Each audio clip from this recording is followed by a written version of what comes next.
নমস্কার বন্ধুরা, আমরা গেছিলাম একটু বর্ধমান ঢাকেশ্বরীতে, দিয়ে শাড়ি নিলাম। এই যে বৌমা ব্লাউজ নিল, ভাইয়ের জন্য একটু খাবার কিনলাম, জুতো নিলাম সিলেদার্স থেকে, গেঞ্জি নিলাম, অনেক কিছু কেনাকাটা হলো।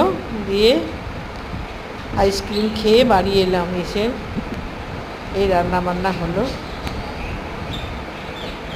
এখন আদি ঢাকেশ্বরী ইন্ডিয়ান সিল্ক হাউস বিরাট সেল দিচ্ছে। এই একটা শাড়ি নিলাম আর কি, পছন্দ হলো নি, একটা পছন্দ হলো এটা নিয়েছি। এই যে দুজনের জুতো নিলাম, আর এই যে বৌমা একটি ভালো ব্লাউজ নিল। এই একটা ব্লাউজে সেল দিচ্ছে, তাও 1000 টাকা দাম নিল ব্লাউজটা, এত দাম জিনিসে। এই যে একটু ফল কিনলাম ভাইয়ের জন্য, বাড়ি এলাম। কেমন হয়েছে তোমরা একটু কমেন্ট করে জানাবে। টাটা বন্ধুরা।